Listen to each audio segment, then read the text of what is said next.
Thanks so much. Hopefully the screens come in okay here. If they don't, just yell out "screen not coming in" okay. And I'll do nothing about it probably, but I could really read it to you. So a quick context. Today we're talking about how to deliver great e-commerce experiences, and specifically we're going to talk about how to do that over phone support and with AirCall and Magento. So first off, how many here are using phone support or delivering phone support for their teams? A couple people, and others I assume are thinking about it or just kind of curious about it as a whole. Cool. Yeah, thinking about it. Cool. So as a little context on myself, I'm Vice President of Marketing at AirCall. AirCall is the leading phone system for e-commerce brands. We work with a few thousand e-commerce companies like Untitled, Birchbox, Adore Me, and a number of others. And I've been working with e-commerce brands for a very long time at this point. Not only those at AirCall from both the technical side and also from the side of driving better customer experiences that they're delivering through the phone support, but also earlier in my career through a company called Lawline, where I was COO and president of that company. It was an entrepreneurial effort where we grew an e-commerce company for online education for attorneys from about zero, working in a small little kitchen, to about 100,000 customers over the span of 4 years. And we had done that chiefly through the phone. We didn't have marketing, we didn't have sales, we just had a great customer experience, and we were delivering e-commerce courses through that platform. So hopefully I'll be able to give you a few insights into that world today as well. The 4 things we'll talk about today are: 1, the changing e-commerce landscape, so we'll kind of take a broader view of what that looks like as a whole and the direction that it's going. 2, we'll talk about customers' shifting expectations. So e-commerce is growing. We kind of all know that. We're all part of it. But the expectations of what customers want and expect out of customer experiences is also changing within that. 3, we'll talk about the changing experiences specifically through voice, so kind of narrow in on that aspect. And then if it works, the technical parts might not work with us, but if they do, we'll take a look at Magento plus AirCall and how we're able to deliver that from a technical standpoint. So I thought I'd start with this quote. Maybe it comes in? Yeah, you can kind of read that. Customer service shouldn't be a department. It should be the entire company. This was a philosophy of Tony Hsieh. Tony Hsieh was the CEO of Zappos, still is the CEO of Zappos. And I read his book, Delivering Happiness, around 2011, I want to say. And that ultimately changed how I thought about marketing. It changed how I thought about business, changed how I thought about customer support. And it was a really a big revelation for us at Lawline, where we, growing as a small team from zero and no brand, had to create something very unique. And we had a very small budget, and we had to grow in a bootstrap fashion as well. And so we did that utilizing this philosophy. We'll go through some of that today. So just kind of keep that as a primer in the back of your mind, and then we'll go through the rest of it here. So zooming out, if we look at the face of e-commerce, it's just changing in terms of size. I mean, this past quarter alone, or Q1 of this year, was $130 billion plus in total sales in the US from online e-commerce. When we started Lawline back in 2010, it was maybe a fifth of that, a sixth of that, something of that sort. It's kind of hard to figure out where that dot is exactly. But the growth has just been absolutely tremendous in this space. And it's only going to continue as newer generations, each new generation is adopting online more than the prior generations. So we look at the companies I worked with in that environment, at least, were a lot of boomer, maybe some pre-boomer. We were working with attorneys, definitely some Gen X, but not the millennial aspect. And so the expectations and the change has been really going in that direction. And that'll only continue with the new people being born today. And ultimately, what's significant about that is different people, different generations, and there's different expectations along with those cohorts as well. So we look at the expectations of consumers today, and I guess finicky might be a decent word for it. But 2/3 of online shoppers report that they would leave a current company that they're using as a result of a bad customer experience. And about half of those would switch over to a competitor. Now, I'm not sure if that's because of spite or what, but that's at least what the statistics say that we pulled recently. And I know that this is something really paramount in my personal life as well. I guess I fit into that sort of fringe millennial case. And my wife has been telling me, like, I have to up my clothing game as a whole. I think I look okay. I don't know. I think I look okay, but I've been looking for better opportunities from online because I'm not going to do this in person. Like I'm not going to go try on pants and that sort of thing. But I've got Stitch. I was looking at Stitch Fix. I'm looking at Thread, two companies that basically have built an online fashion retail company off of the aspect of service. Like they've personalized fashion stylists that lead me along and sort of educate me along that process. And so not only do you elevate, ultimately are companies elevating their service, but there's a lot of competition in doing that as well. So just because you're doing it doesn't even necessarily differentiate you at this point. It's almost a table stakes part of the game. But maybe on the flip side, it's just kind of the negatives, like if you're not doing great support, then this is going to happen. People are going to leave you. But on the flip side, if we're providing great customer experiences, ultimately that's driving higher engagement and it's driving higher retention rates as well. So if we just look at, this is a stat I love as a marketer, but if we look at the cost, the customer acquisition cost of a customer versus reselling an existing customer, it's a ratio of 7-to-1. So you think of all the money that we're spending on, online ads, and we're spending on I don't know if any companies are doing billboards, but any digital ads, retargeting, AdWords, which is getting more expensive by day, and all the marketing expenses associated with that. On the flip side, if we're just focused on providing really great customer experiences, we can ultimately make our dollars go much, much further. And maybe not even in this stat, from my own experience of building an e-commerce brand, I don't have any necessarily like hard stats to show this, but I always felt that the customers that we were providing great experiences for, that was ultimately driving net new customer acquisition as well through word of mouth and through just people talking about the brand as a whole. You just can't get that with traditional marketing. So that's kind of the background of maybe the changing landscape as a whole and the economics behind it. But if we take a look further at maybe how to create great experiences with the phone, or maybe just customer support as a whole, there's that ultimate infrastructure that we want to be able to create. This isn't necessarily how you act on creating great experiences, but it's sort of the foundational components, which you have to have in order to execute on that. So first, it's about multi-channel support. You've got to figure out where all brands are different, and customers hang out in different locations, and they use different mediums for communicating. So you've got to figure out where your customers are communicating, whether it's chat, it might be phone, it might be email, it might be social.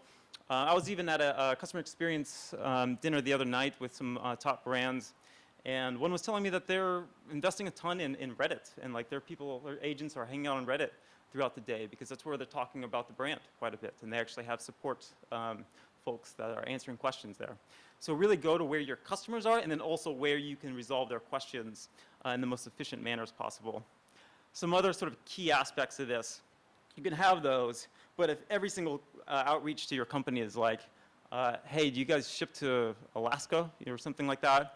And the answer is no, or the answer is yes, doesn't matter. But if those are the types of questions you're getting, those probably aren't the best use of your time. So having a really robust FAQ can help solve some of those questions. Probably not all of them. People will still come, even though it's on your FAQ. Like I just got done getting married, and everyone should have been on the FAQ for very simple questions, and nobody went to it.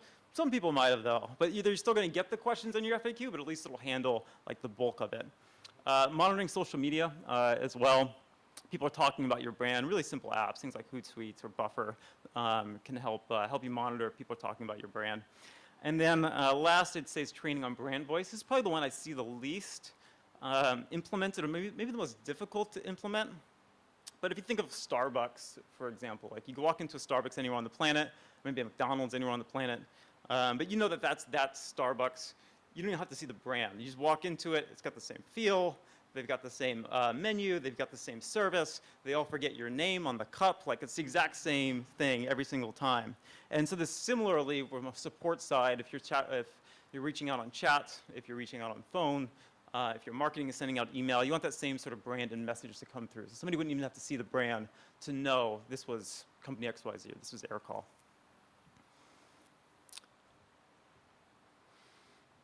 And so that's the how to do it, and some of the foundations, or maybe the foundational components for it. But ultimately, what you want to be able to use all that for, you can have all that and still be really horrible at support. I use Bank of America, and every day I think about leaving that thing. They've got all these mediums. They've got the budget for it, but it doesn't make a great customer experience. And so the way to drive that is really through how we think about using those channels, which is through personalization, it's through driving relationships, and it's through creating, if you're familiar with the Tony Hsieh book, wow experiences. And to give an example here, maybe the best way, there was a customer that I once had. I remember her name was Barbara. I was watching the US Open, which was what made me think of this, and it'll come back to full circle in a moment. But her name was Barbara. She was a family law attorney, and she was looking for the next new course to take on our LawLine platform. It was fairly early on. Remember, she called in. It was before the days of like sort of the AI components and automating that process. I picked up the phone and I asked her some questions, and I looked at her prior course history, and she told me a few things. And I said, hey, this course is great, because I knew all the courses sort of inside and out. Turns out she really liked that course. She called us a week later and was asking for more recommendations. As a side note, she said that she was watching the US Open and that her favorite tennis player was Rafael Nadal, and she went off on some like 5-minute tangent on Rafael Nadal. So it's very possible we should have hung up the phone before that 5 minutes, and we could have gotten to another call. But nonetheless, we learned something really interesting about her. I logged that information in the CRM system that we had. Additionally, I knew that I might not be the next person to answer her call. I put a little RSS feed about Rafael Nadal into the CRM system, so whoever answered it next time could just pull up in like the most recent news about Rafael Nadal, and we create a little relationship on that. And she was a really great customer for a long period of time for us. So really think about how you can create the wow experiences and go above and beyond what the customer expectation might be.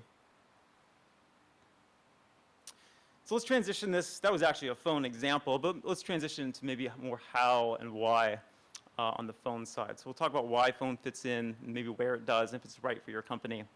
And then two, some of the must, like what you have to do in order to create great phone experiences if you are using the phone. So why phone? This is partially like statistics based, and it's partially like my personal experiences and what I've seen. One, I don't think there's any replacement for knowing the customer and creating real live conversations outside of that channel.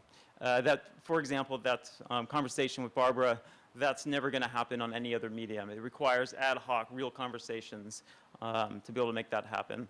The second is memorable moments. Kind of ties into the first one. You've got to be personal with people, and you have to get to know them. Voice is a really great way to do that, and it's tough to be able to it's tough to drive that experience if you're not on the phone. A good example of this actually is at that same dinner I was referring to earlier, a head of a very large customer experience brand, and he ran customer experience for it, was saying that he gave all his reps or his agents $250 a month to spend on whatever for customers.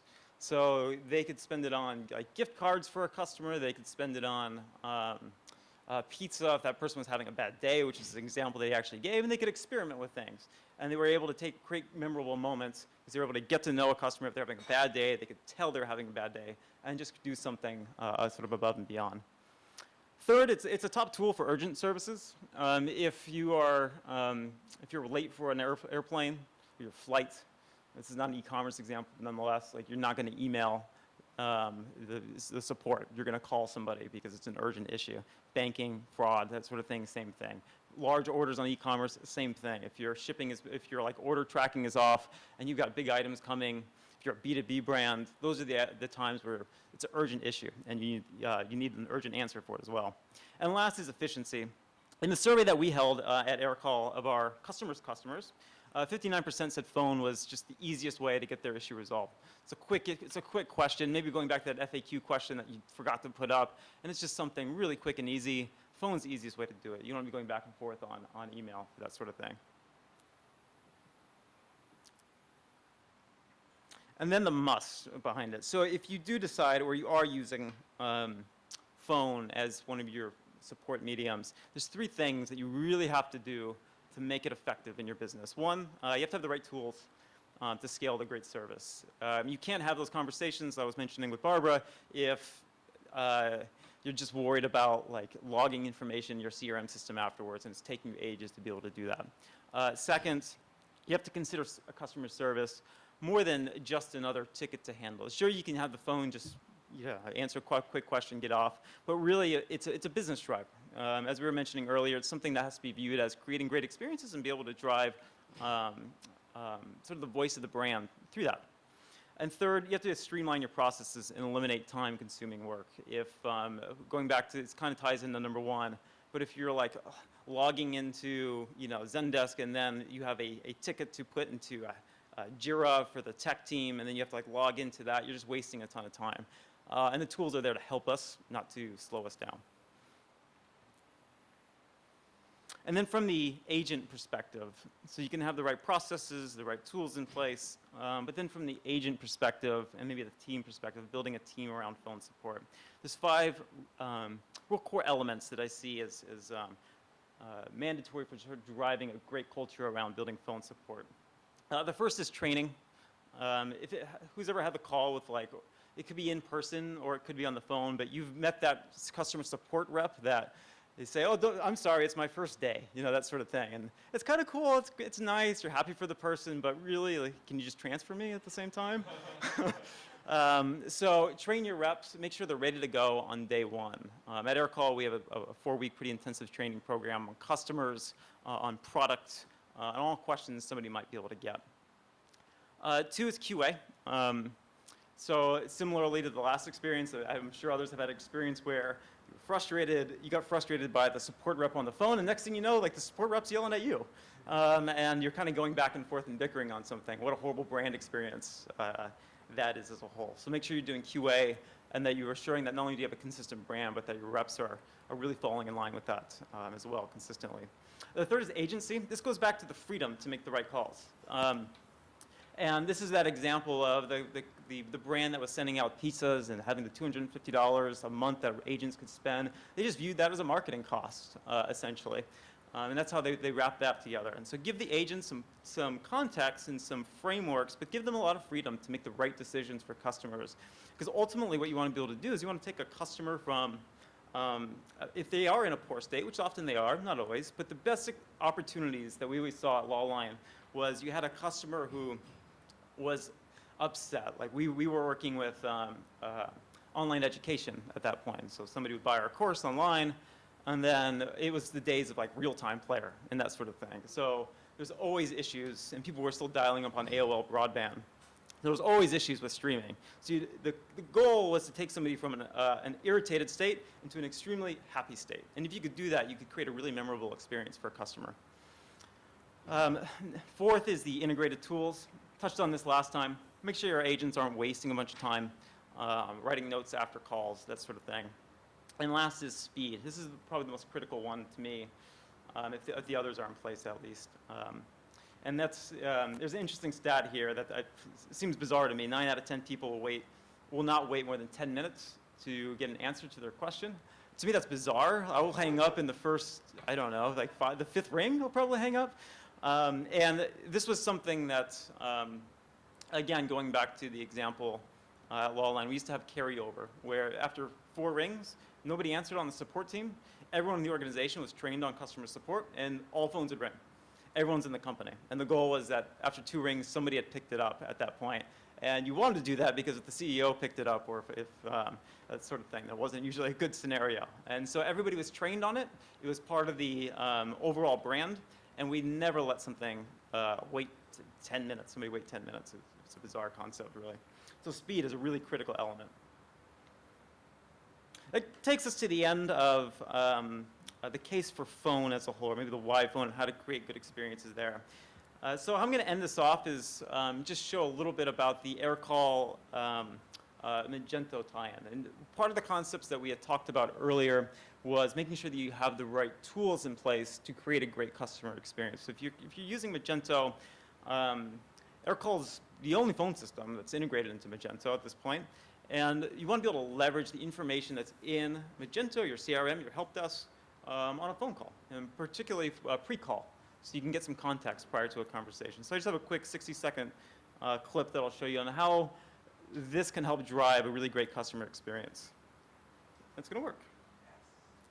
Yes, it does. So say I'm getting an inbound phone call from one of my customers. I've already got the name of that customer. I've got the contact information.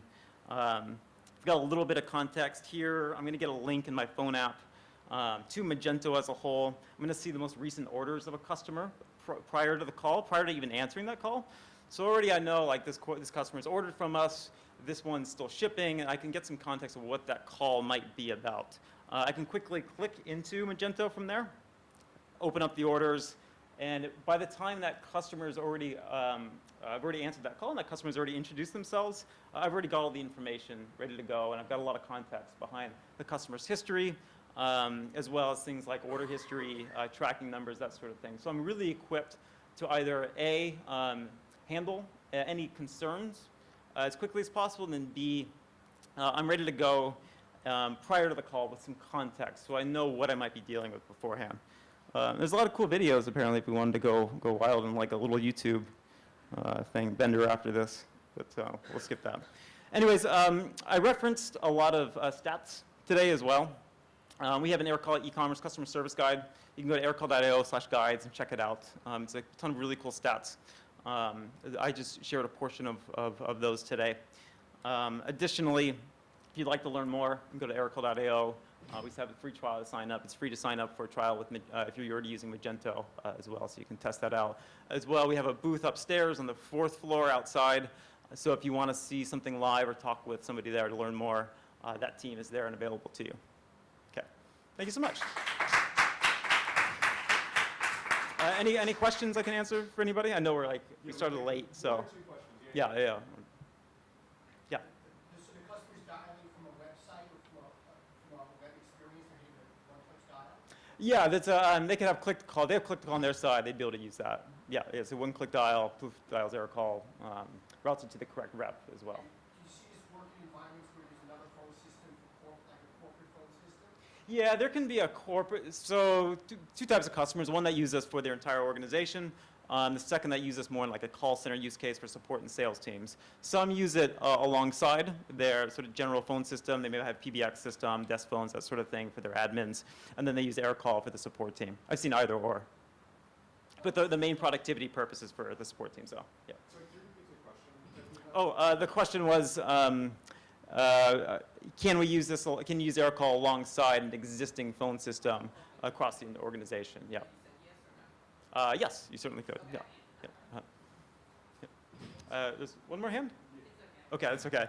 Okay, we can talk afterwards. Okay. Okay. Thank you so much. Okay.